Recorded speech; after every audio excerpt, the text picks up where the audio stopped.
everybody, it's your girl Precious Mary, and I'm here for another review of Insecure Season 3, Episode 3, and I believe the name of this episode is Backwards Life.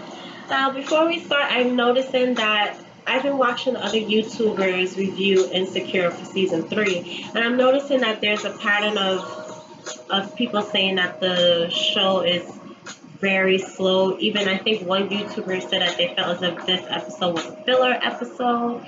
And I just have something to say about that, to that effect. As I mentioned before in my previous videos, this season is about Issa's growth. And unfortunately, when you're seeing a character grow, it may not be that entertaining as the character's downfall or the character's rise. And I think this is something that we can all relate to. We enjoy seeing characters' downfalls. We enjoy seeing a character's triumph. Even within our lives, it's the same thing with us. But we don't necessarily like that transition from the downfall to the triumph. You know, we even see this with social media. People only put pictures or videos of their triumphs, of their success. Sometimes people may put, it's very rare, but sometimes people may put something up on social media about a bad day or something like that, but they never show the progress that it takes to get there. And this is what we're seeing. We're seeing mainly Issa's growth, and it's gradually happening. As I said before, I don't have a problem with the pacing of this season because I knew this is what I wanted, especially after seeing season 2. I was like, okay, Issa, I'm ready for you to get your shit together. Like I was ready, so I prepared myself for this.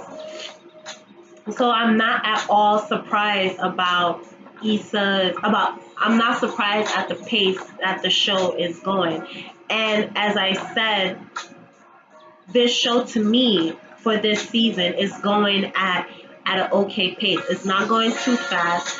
To me, it's not going too slow because some people do feel as if this season the pace is going slow. I think it's building up at the right pace.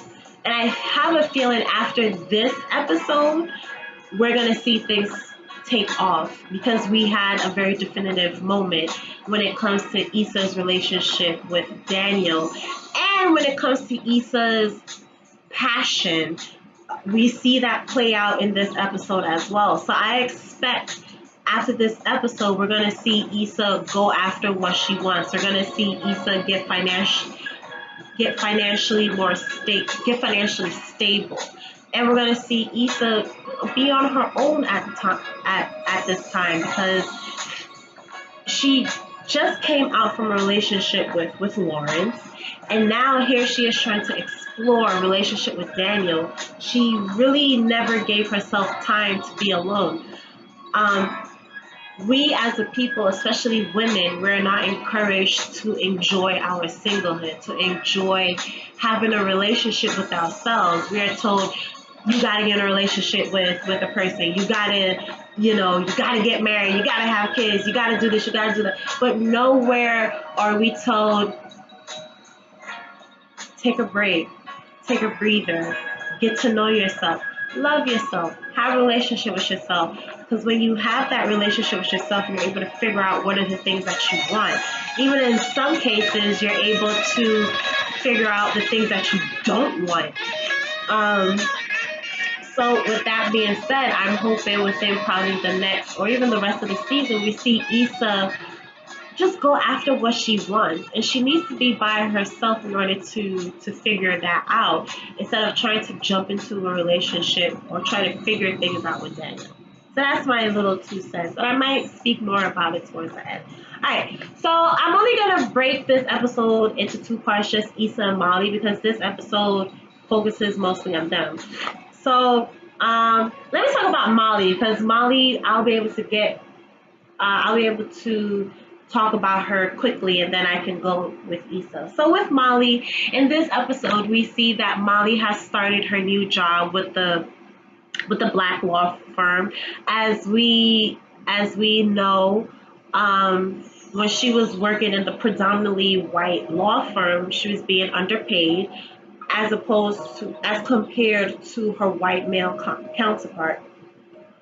And then when she brought this grievance to her superiors, excuse me, I'm sorry.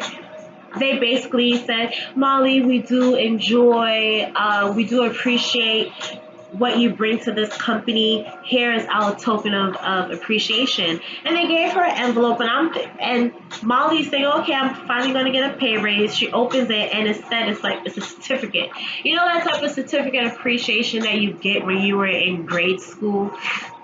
That's what she got. And that's when Molly was like, yeah, I can't stay here anymore. I need to go where I'm appreciated. So eventually she got hired by this black law firm, and everything is going well. She's getting along with them. She met them, and I have to say this: when you work with people that look like you, it feels like home, because you don't have to code switch. You don't have to put up a certain appearance or so on and so forth. You're just more relaxed. And you can see that Molly was sort of relaxed. But you could also see that Molly was kind of nervous, because this is a new setting. Yes, they may look like you, but it's still a new setting, and you have to sort of tiptoe around certain things just to get yourself familiarized with the environment. So everything is going good. And then we see that Molly, I think there's this document called there's this program called DocuSeries, and I think that's where you can log in your hours or something like that. And Molly was trying to do that, but she couldn't find the program. So she called her assistant, and the assistant came and said, "Yeah, we don't use DocuSeries. We do it manually." And Molly was disappointed. And Molly said, well, in my old law firm, this is what we had. And that was her go-to line. Anytime where she saw a deficiency in the black law firm, she always compared it to her previous law firm. And then eventually she gets to the scene where we see the friends, which I love. I love seeing all four of them interact. So they're at this fancy restaurant. It's Molly, Issa, Kelly, and Tiffany. We get to see Tiffany in her cute baby bump. And Molly is complaining about the fact the black law firm where she works at doesn't have that document program.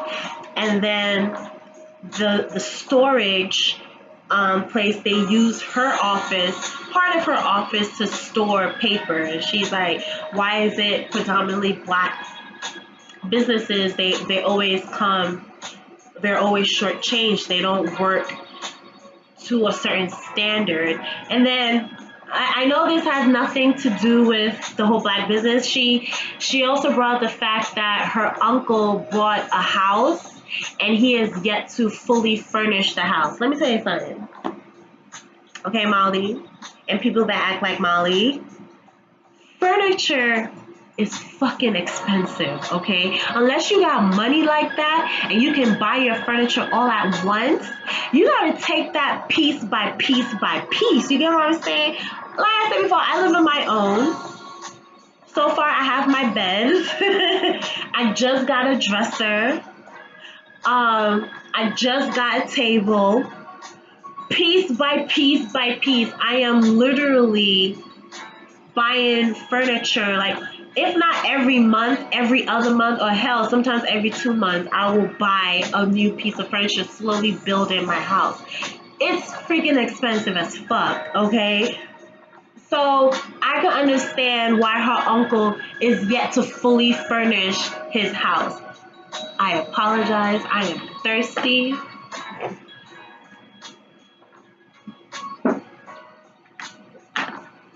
Sorry about that. I am so thirsty. I am parched. But anyways, it takes time to, and I think this is a metaphor that it takes time to fully get your feet on the ground, you know. So Molly and people like her need to understand that. And then Kelly, I think was it Issa or Kelly that brought up this question: are we Black people hard on Black businesses simply because they're Black? And that is a good question. This scene basically represents Black people specifically that have the same mind, that have a similar mindset like Kelly and Tiffany. Tiffany agreed with Molly. They put such high standards on Black businesses, and if those Black businesses do not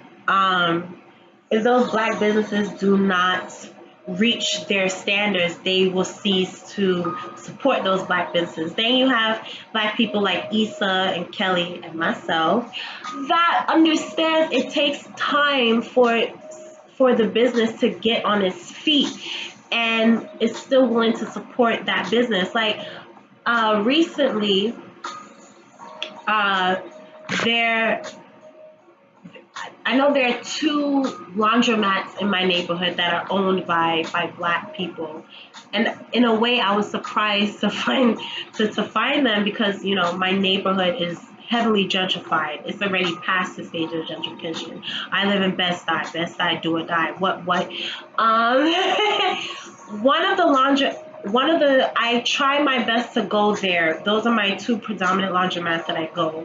If either one of them are closed, that is when I will go to the laundromat that is owned by a Chinese guy. And even before the Chinese guy owned that laundromat, it was a Jamaican elderly lady that owned that laundromat. And I guess because of gentrification, she probably couldn't pay the rent. So now the Chinese guy owns it. So one of the Black-owned laundromats, it has those old machines that are from like the early 90s. And I remember when I got there and you have to put the coin in the slot, and then you push the slot in, and that's when the machine would start working. And I was like, what the hell? This is not how it is. I was like, what year is this? But I still gave it a chance. I was like, mate, I'm still gonna come here and support this business. And then the second one, it has the second laundromat that's owned by another Black person. They have the more up-to-date laundry machine. But I did have one bad experience with them, where one of the machines didn't have it didn't rinse my clothes properly. And when the machine doesn't work, you're supposed to put a note there. So I remember that time it was a lady that was there, a Black lady, and I told her, she was like, oh my God, I'm so sorry. So she took out my clothes and she put them in a machine that was working, and then she went and put a note there. So I didn't hold that against her. I still go there. So businesses, sometimes some mishaps happen, and I feel as if Black businesses, if they were to mess up, we do tend to say, okay, that's it, I'm never going there. But you see these videos of Black people being mistreated in a nail salon that's owned by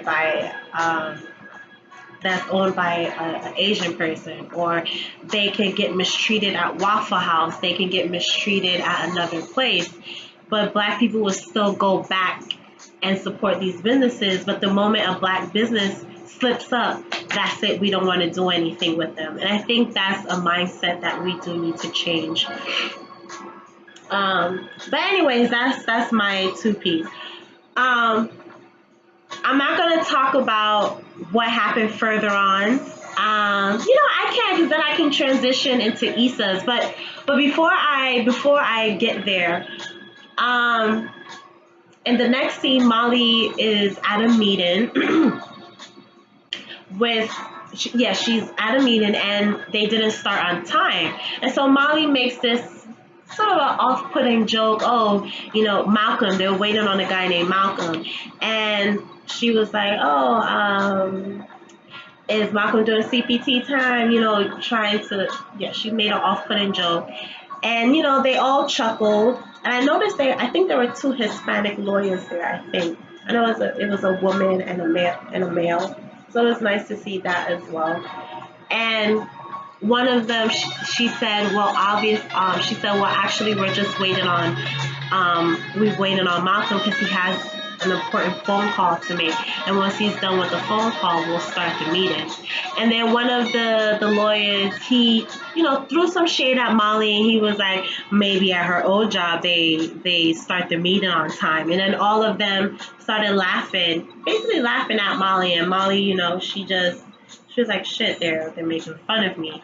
So I think this is showing Molly that she needs to, first of all, she needs to give them a chance, number one. Number two, Issa even said this to her at the dinner. Change is hard, but things will get better. Just give them a chance. Try to get used to your environment before harshly criticizing them.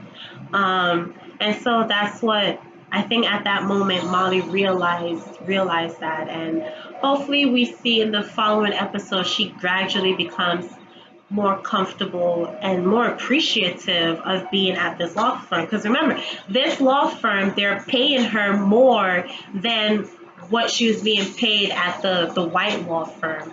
And I do remember Molly didn't even have her own private office at her white law firm. She just had a desk that she shared, and she shared that space with that Asian girl that was engaged, that was getting married. Yeah, she shared her space with other people. It wasn't like a cubicle. It was like a space, and then you have your desk, and the other person has their desk, and then the other person have their desk.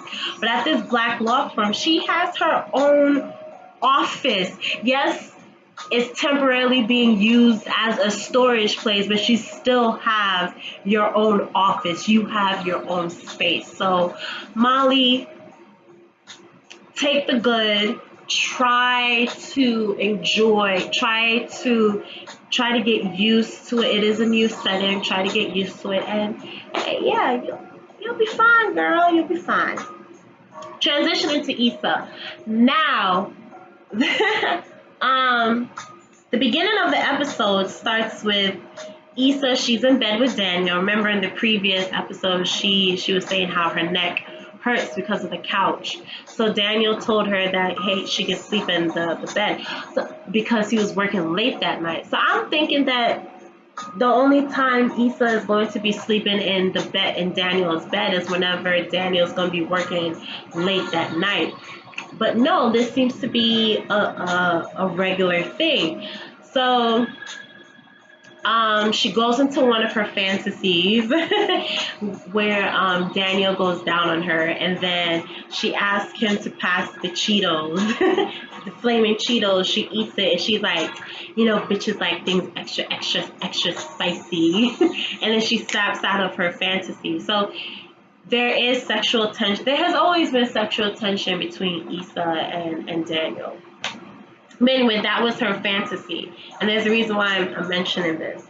So in the next scene, she's with Molly. Molly took her dog to a grooming spot. And, I was like, oh shit, yeah, I remember Molly has a dog. We have not seen, the last time we saw this dog was in season 1. We didn't see him at all in season 2.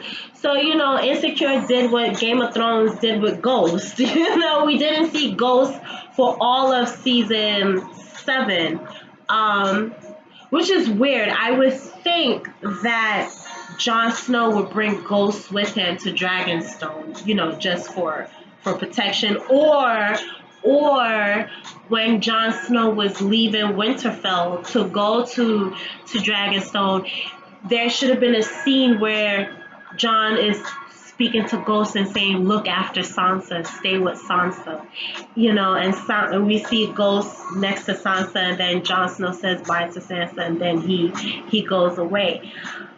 But I understand the budget was all for the dragons, but I better see Ghost next season. I know that.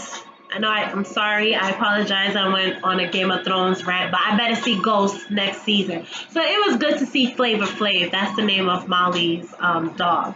But yeah, they're at the dog grooming place, and Molly is saying how she's excited to start her new job at the black law firm, and then they start talking about Issa's living situation, and Issa tells Molly how she and Daniel are sharing the same bed, and Molly is concerned for Issa. She basically says, be careful about this whole sleeping arrangement that you have with Daniel.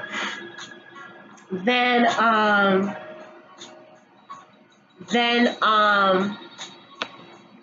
at the dinner scene, after they address Molly's issue with the black law firm, they get to their table, they sit down.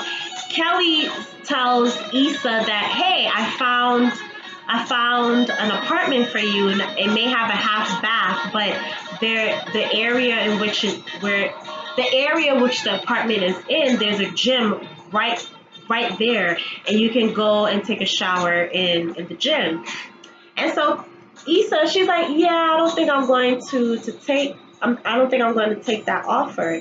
So I'm thinking at this moment, Issa is going to tell Kelly, hey, I got the job, the project manager job, and that means I got an apartment, and I'm only going to pay $750 a month. But thanks, Kelly, for looking out for me. So this is what I'm thinking she's going to tell Kelly and the girls. Instead, Issa tells them, I think I'm going to stay with Daniel just a little bit longer. And all the girls are like, wait, what, Issa? What did you just say? And Issa, she's basically saying, her things are going well between her and Daniel, and she wants to explore where this will go. And Molly is like, no, this is not a good idea. Daniel has always been the problem he has always been the problem. And she says, so I shouldn't try to explore what's going on between us. And all three of them said no. And even Kelly called Issa a dumb bitch. Oh my god. I have to say, you always need that friend that will tell you the hardcore truth. I appreciate it. May break my Libra heart. It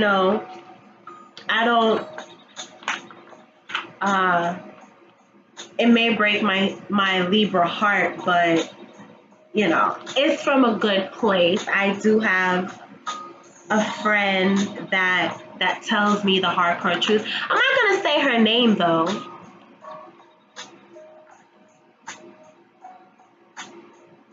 But I love you. But you always need that friend that's not going to be scared to tell you the hardcore truth, because sometimes you need that. You really need to hear the truth raw. You need to hear it in order to see that, damn, maybe I'm not making a good decision, or shit, I fucked up, I need to fix this, So right then and there, after that conversation, I was scared that Issa turned down the project manager job. But in the next scene, we see her treating Daniel to dinner at this very beautiful restaurant. And she tells Daniel, hey, I took the project manager job. So I was like, whew, thank you, Jesus. Kelly got to Issa. Kelly, Molly, and Tiffany got to Issa. I was like, thank you, Jesus.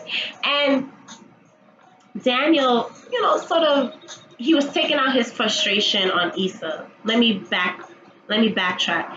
Daniel actually listened to, in the previous episode, he took Issa's suggestion to work with, his name is in my head, but it's on the tip of my tongue, but I can't, is it Kandim? I'm gonna call him K, because I know it starts with a K.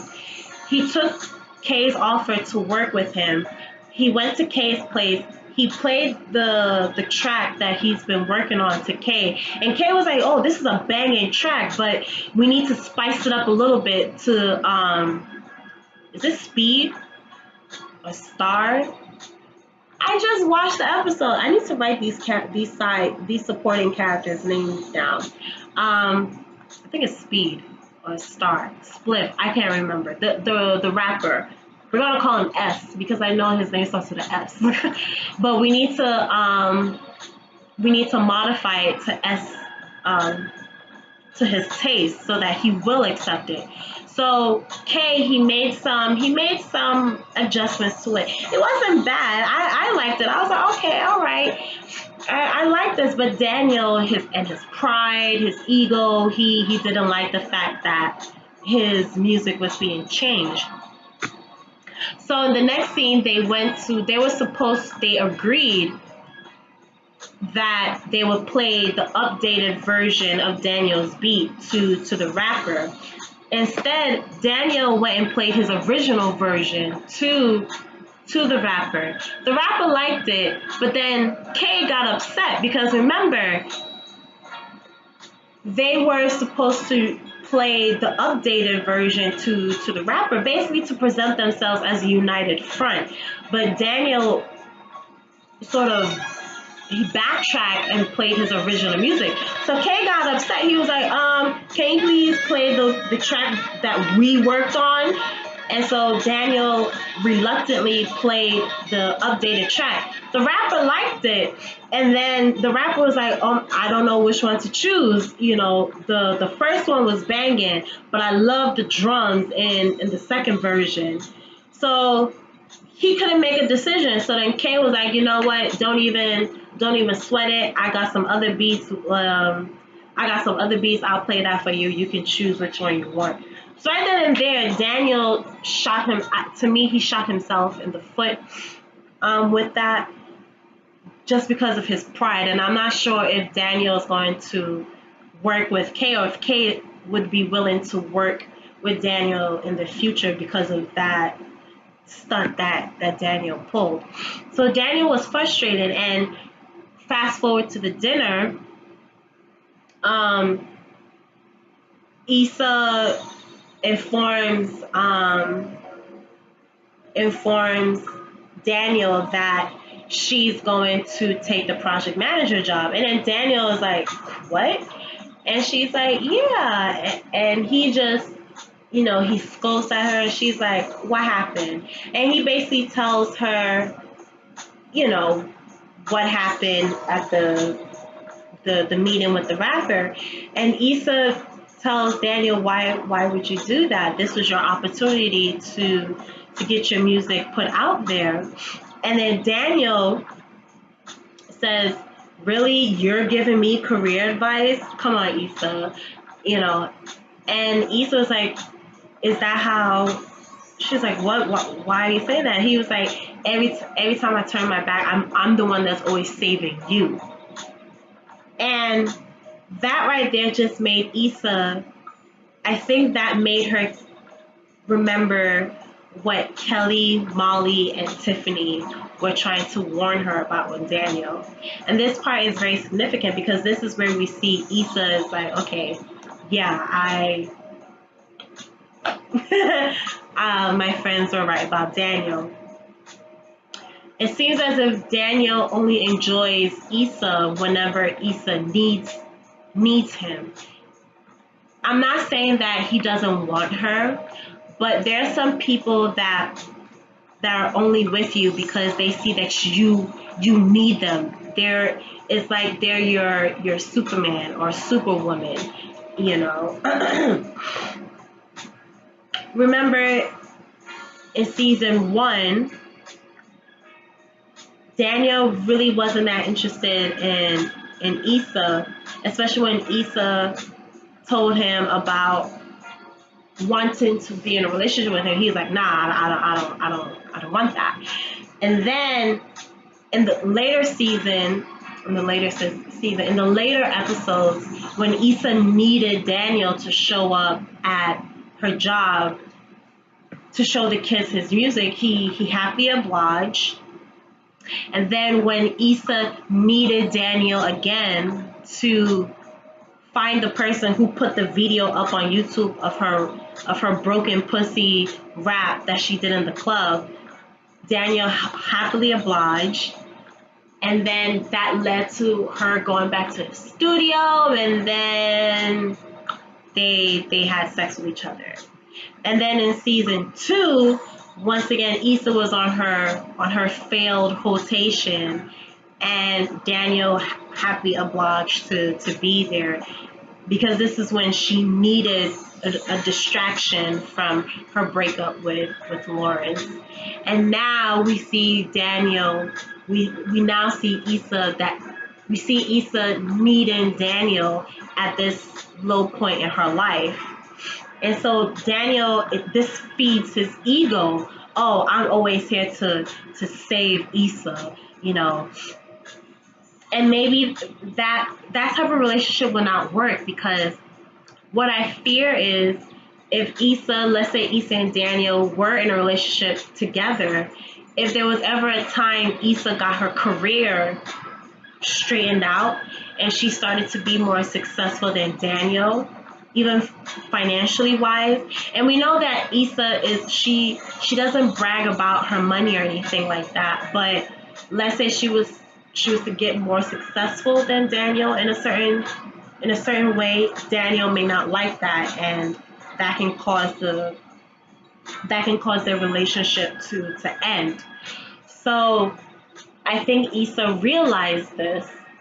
You really need to be careful who you get in a relationship. You need to understand, get to know their motives before you make that decision to be in a relationship with that person. Because right then and there, when he said that to Issa, I was like, he's only with you because you need him. It's not that's what fuels his fire to be with you, you know. So in the next scene, they're in bed. So basically the episode ends how it started. They're in bed, but you can tell that there's tension. Daniel felt sorry for what he did, for what he said to Issa. He apologized to her, and then he tries to comfort her, not through his words, but through physical touch by having sex with her. So he starts to kiss her arm, and then he starts touching Issa in the right places. They start kissing. He begins to go down on her, and then he says to her, "Do you like that?" And that's when Issa is like, she basically tells Daniel to stop, and she tells him that this is not right. And so he gets off of Issa, and then they sleep on opposite ends of the bed. So this is what I'm talking about, Issa's growth. I think right then and there she realizes that her and Daniel are probably not right for each other. They can be friends, but when it comes to relationships, it's not a good idea for both of them to be in a relationship. She has explored the option of it, but it's not going where she wants it to go. And I'm happy that she took that project manager job. So in the preview for the next episode, we see her unpacking her things in the new apartment. And of course and Molly is helping her unpack her things.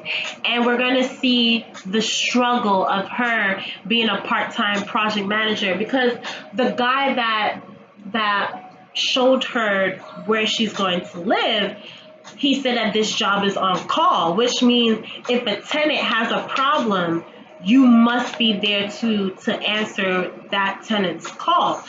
So Issa is going to have 3 jobs.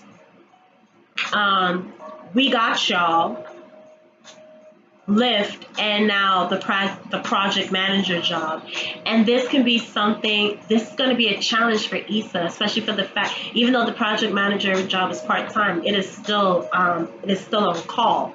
So she has to answer whenever the tenants call her. And then with We Got Y'all, I totally forgot to mention this scene. they went to a job fair to advertise their after school program. It was Frida and Issa. While at the job fair trying to recruit people to work at Wigaksha, Issa saw this other program called the Beat Crew, and the Beat Crew uses music to reach out to Black and brown students. And this is something that is up Issa's alley. Remember, Issa has an ear for music, very similar to Daniel. So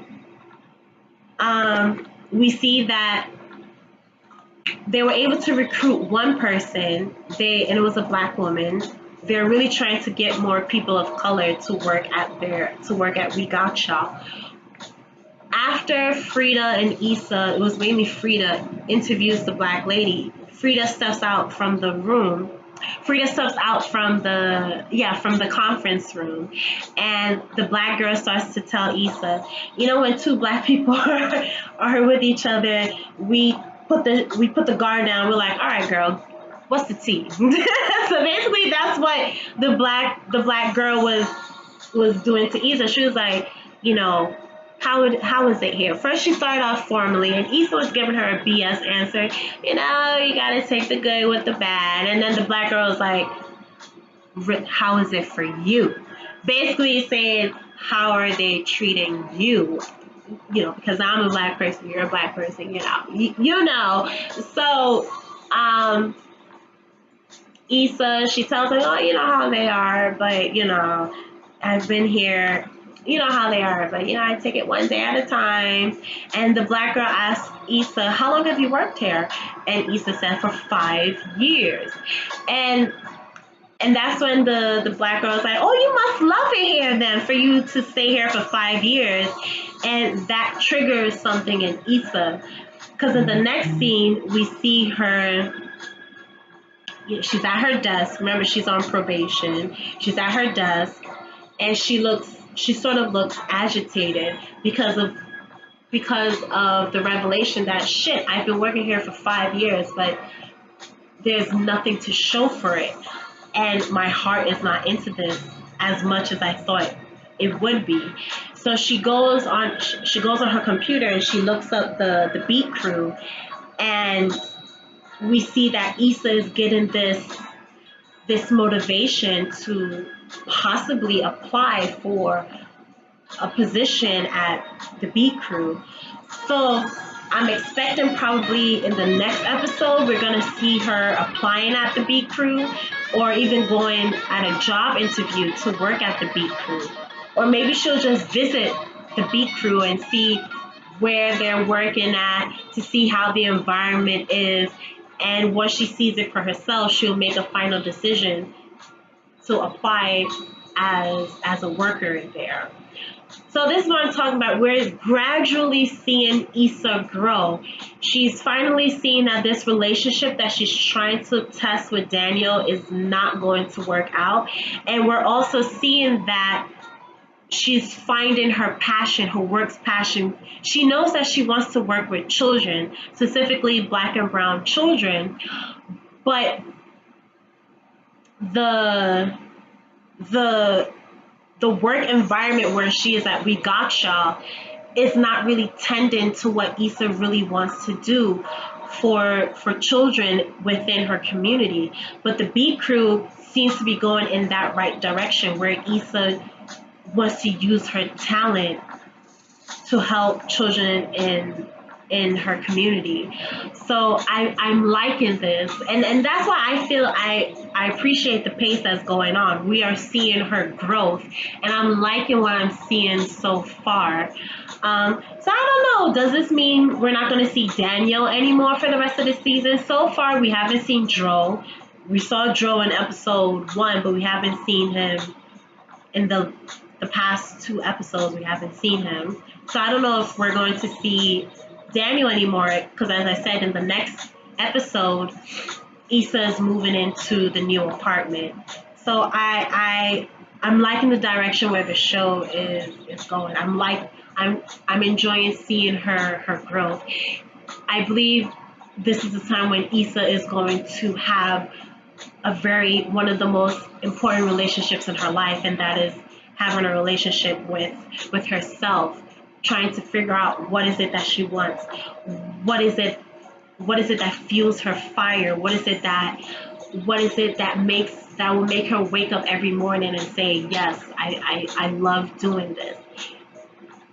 This is something, I believe, this is a journey that a lot of people unfortunately don't get the opportunity to go on, because like I said, society tells people, specifically women, oh, don't be by yourself, you better get in a relationship, and a lot of people don't have that opportunity to make that discovery about themselves before they get into a relationship. We're never encouraged to be by yourself, to love yourself, to do things for yourself, to sleep on the bed by yourself. Oh my God, I love my bed.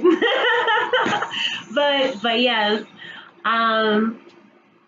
so I want to see this for Issa for the rest of the season. So yeah, that's my review for this episode of Insecure, episode 3, Backwards Light. Like, subscribe, comment below. Tell me what you thought about this episode. Do you think that season 3 is starting off very slow? Do you miss Lawrence? There are some people that are saying that they're starting to miss Lawrence. They don't like Daniel as much as Lawrence, so they're starting to miss Lawrence.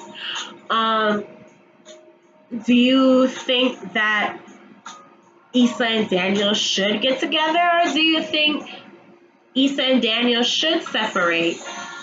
And do you think Issa should still try to explore something with Daniel, even though she's in her apartment on her own? Or do you think she should just live the single life, just enjoy being by herself for some time? So tell me what you think, and I'll see you guys next time. Bye!